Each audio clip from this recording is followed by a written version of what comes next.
wabarakatuh. Jadi semoga semua sehat ya. Kali ini kita akan membahas atau mempelajari hidrograf dan persamaan base flow. Beberapa pokok bahasan akan kita bahas satu persatu ya. Mohon didengarkan dan diperhatikan dengan seksama. Nah, dulu kita sudah mempelajari siklus hidrologi pada pertemuan yang paling awal, di mana ada air hujan jatuh ke tanah atau ke bumi, kemudian dia mengisi cekungan atau depression storage, kemudian ada yang menjadi aliran permukaan, ada yang menjadi aliran di bawah permukaan, dan ada yang mencapai ke sungai. Jadi aliran permukaan dan aliran bawah permukaan itu akan mencapai sungai, juga termasuk dari aliran groundwater ya, groundwater atau air tanah dalam. Ini kita lihat ada air tanah dalam. Nah, karakteristik aliran bagaimana yang penting? Yang pertama adalah dalam analisis hidrologi, karakteristik aliran yang penting adalah volume aliran per satuan waktu, kemudian nilai ekstrim yang paling besar atau nilai ekstrim besar itu digunakan untuk memprediksi banjir, sedangkan nilai ekstrim yang kecil digunakan untuk prediksi kekeringan. Nah, setelah kejadian hujan, air mengalir melalui berbagai jalur hingga mencapai ke sungai. Jadi kita sudah lihat di gambar sebelumnya, sebagian air akan mengalir di permukaan, disebut dengan aliran permukaan atau surface runoff, dan mencapai sungai dengan cepat. Sebagian lagi akan terinfiltrasi ke dalam tanah dan mengalir ke sungai melalui bawah permukaan atau aliran bawah permukaan yang kita sebut sebagai subsurface runoff. Kalau kita lihat, ini adalah subsurface runoff atau interflow, yang ini adalah surface runoff. Seperti itu. Nah, kalau kita misalkan ini adalah satu unit hujan, ini grafik hujan, di mana terjadi hujan dalam waktu tertentu dengan intensitas tertentu, maka hujan yang jatuh itu akan dipecah menjadi beberapa komponen. Yang pertama adalah komponen interception. Interception ini adalah air yang tertahan pada dahan-dahan tanaman, jadi akan menguap kembali dan akan ada sedikit yang mencapai tanah. Kemudian ada yang menjadi depression storage yang menjadi simpanan di danau. Kemudian juga ada yang menjadi air tanah, yaitu air yang mengisi ruang pori antara butir-butir tanah. Kemudian juga ada groundwater atau air tanah dalam, tadi sudah kita lihat groundwater. Dan kemudian adalah interflow atau subsurface runoff, aliran bawah permukaan, surface runoff atau aliran permukaan. Dan ada yang hujan yang jatuh pada saluran sungai, yang langsung jatuh pada saluran sungai yang sangat kecil, yang disebut sebagai channel precipitation. Nah, channel precipitation, surface runoff, interflow, dan groundwater itu kita sebut sebagai stream flow atau yang menyumbang menjadi debit sungai. Dan sedangkan soil moisture, depression storage, interception itu kita sebut sebagai losses atau kehilangan yang tidak bisa dimanfaatkan. Nah, kalau kita lihat ini komponen-komponen runoff ya.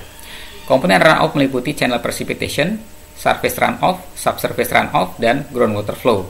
Kalau kita lihat ini adalah channel precipitation yang langsung jatuh kepada permukaan sungai atau saluran sungai. Kemudian ada surface flow yang mengalir di atas permukaan, kemudian interflow atau subsurface runoff yang mengalir di bawah permukaan.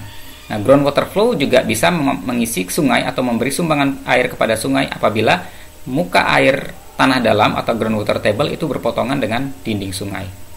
Kita lihat satu persatu. Channel precipitation. Yang perlu kita ketahui berkaitan dengan channel precipitation adalah ia merupakan bagian hujan yang langsung jatuh ke saluran sungai atau danau. Jumlah airnya sangat sedikit karena permukaan sungai hanya memiliki luasan yang kecil dibandingkan total luasan das. Kalau kita bayangkan seperti genteng rumah kita, itu ada talang, kita anggap sungai, kemudian ada gentengnya yang dianggap sebagai luasan das.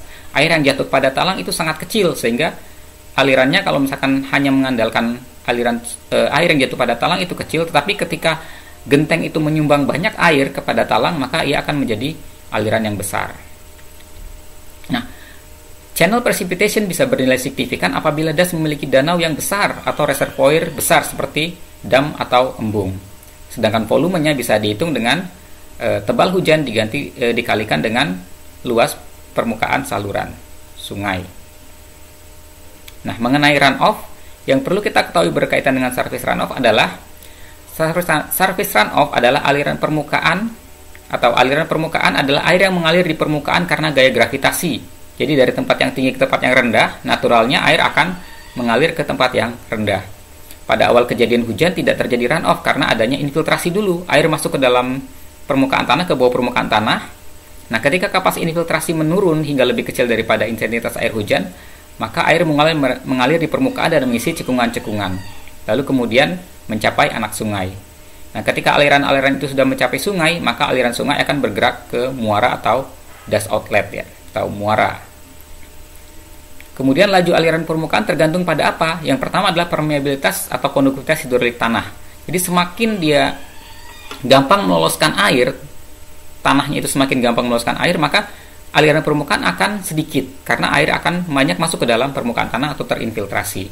Kemudian juga laju aliran permukaan tergantung kepada kadar air awal tanah sebelum hujan. Kalau ketika sebelum hujan dia sudah basah, maka dia akan cepat terjadinya runoff. Tapi kalau dia kering, dia akan mengisi dulu air di tanah, kemudian baru menjadi runoff. Kemudian juga tergantung pada intensitas hujan. Hujan yang kecil tidak akan menyebabkan runoff. Sedangkan hujan yang besar akan cepat mengisi, terinfiltrasi dan mengisi soil moisture atau air di antara ruang pori tanah, dan kemudian ketika jenuh dia akan terjadi runoff setelah tidak ada yang terinfiltrasi atau kapasitas infiltrasinya semakin kecil. Nah, bagaimana dengan subsurface runoff? Kalau kita lihat di sini, kita pindahkan sebentar. Air hujan yang terinfiltrasi akan mengisi pori-pori tanah atau void dan menjadikan kadar air tanah berada pada kondisi kapasitas lapang atau field capacity. Mungkin adik-adik perlu melihat kembali atau membuka kembali apa itu definisi field capacity atau kapasitas lapang. Setelah masuk ke dalam tanah, air akan bergerak secara vertikal ke bawah yang kita sebut dengan perkolasi maupun horizontal ke samping. Aliran air horizontal di bawah permukaan tanah yang mencapai sungai disebut dengan subsurface runoff atau interflow. Sehingga interflow juga berarti aliran lateral jauh di atas muka air tanah atau muka air tanah dalam ya. Jadi kalau ada groundwater, tadi kita lihat gambarnya di sini. Ini ada groundwater, air tanah dalam, maka subsurface runoff jauh di atas muka air tanah dalam atau groundwater. Seperti itu. Ya. Lapisan tanah tipis di atas lapisan kedap akan menyebabkan interval besar. Jadi kalau tanahnya tipis, di bawahnya kedap, air masuk, kemudian dia tidak bisa menembus lapisan kedap tersebut sehingga terjadi aliran bawah permukaan yang besar. Tapi ketika tanahnya tebal, kemudian permeabilitasnya tinggi, maka air akan masuk terus sehingga aliran bawah permukaannya akan kecil. Seperti itu. Nah, bagaimana dengan groundwater atau air tanah dalam? Air yang terinfiltrasi bergerak secara horizontal akan mencapai groundwater atau air tanah dalam. Jadi groundwater itu adalah cadangan air tanah yang dalam dan dia mungkin didapat dari recharge area atau area pengisian. Nah, air yang terinfiltrasi suatu saat bisa mencapai recharge area dan mengisi air tanah dalam. Nah, ketika muka air tanah dalam atau groundwater table berpotongan dengan dinding sungai, maka groundwater akan menyumbang aliran ke sungai. Nah, bagian ini disebut sebagai groundwater flow atau base flow atau dry weather flow. Jadi ketika musim kemarau, seharusnya sungai itu kering karena tidak ada hujan. Dengan adanya groundwater ini, maka sungai itu akan terisi oleh air. Maka dia disebut dengan dry weather flow ya. Jadi aliran yang terjadi walaupun ada musim kemarau. Nah, demikian komponen-komponen runoff.